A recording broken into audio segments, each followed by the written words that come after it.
मैंने आप लोगों के बीच एक वादा किए थे कि ग्रेच्युटी एक्ट 1972 का कुछ नियम आपके बीच प्रस्तुत करेंगे। 1/1/2017 से ही ग्रेच्युटी मिलने का जो नियम है। The payment of gratuity amendment act 2018 में कहा गया है कि 29 मार्च 2018 से 20 लाख ग्रेच्युटी भुगतान किया गया। बात बिल्कुल सही है, ये एक्ट कहता है और एक्ट के अनुसार आप कर्मचारी को दे रहे हैं 29 मार्च से, लेकिन आप जिसको 1/1/17 से दे रहे हैं वो भी आपका ही कर्मचारी है।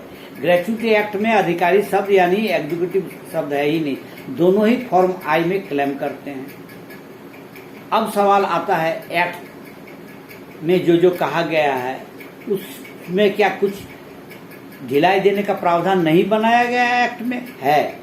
अब मैं बता रहा हूं। ग्रेच्युटी एक्ट में आप आइए, उपधारा 3 धारा 4 में लिखा गया है every completed year at the rate of 15 days with last wages drawn के आधार पर ग्रेच्युटी भुगतान किया जाए। यानी ग्रेच्युटी एक्ट कहता है कि आपको जितना वर्ष आप सर्विस किए उसका प्रति वर्ष गुना 15 गुना अंतिम वेतन के आधार पर। लेकिन क्या कोल इंडिया ऐसा करता है? नहीं। कोल इंडिया करते हैं 30 साल तक at the rate of 15 days और बाकी का जो होता है 32 वर्ष, 35 वर्ष, 38 वर्ष, तो 30 × 15 और बाकी का 8 × 26 का हिसाब के आधार पर आप ग्रेच्युटी भुगतान करते हैं। कैसे करते हैं? जबकि एक्ट में तो ये है नहीं। हाँ है, यही एक्ट में है। इसी को मैं कहने के लिए उत्सुक था। उसको कहा जाता है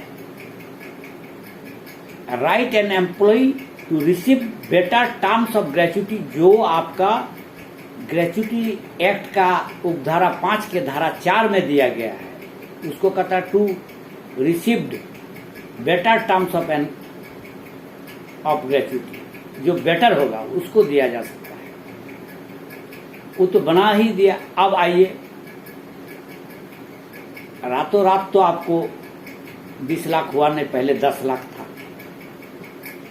तो 10 लाख ग्रेच्युटी कब था? ये भी तो कोई अमेंडमेंट हुआ। ये जो अमेंडमेंट हुआ, इस अमेंडमेंट को कहा जाता है the payment of gratuity amendment act 2010 और ये बना जो 24/5/2010 से कहा गया है।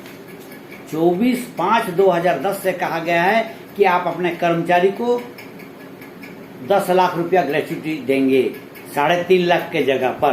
पहले 3.5 लाख दिया जाता था, उसके जगह पर आप 10 लाख देंगे। लेकिन नहीं, आपने 1/1/2007 से देते हैं। बहुत अच्छी बात है। आप ग्रेच्युटी 10 लाख कब से दे रहे हैं? 1/1/2007 से। ये एमसीडब्ल्यू में आप तय कर चुके हैं। जबकि आपको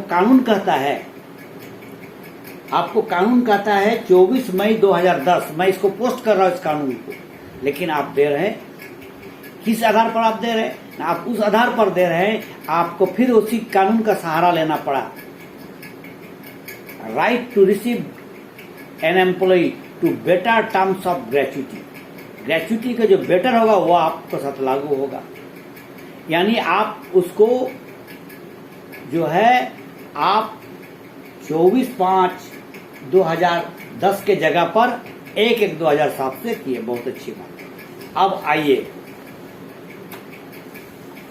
जरा गौर से इसको सुनिए। अब 10 लाख से हो गया आपको 20 लाख। ये कब से कानून बना?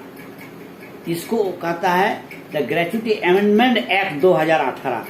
द ग्रेच्युटी अमेंडमेंट एक्ट 2018 इसमें लिख दिया गया साफ शब्दों में 29 मार्च 2018 से भुगतान किया जाएगा।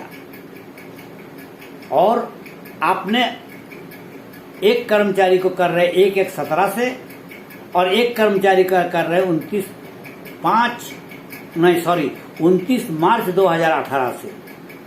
एक कर्मचारी को कर रहे हैं 1/1/17 से और एक को कर रहे हैं आपको 29/3/2018 से।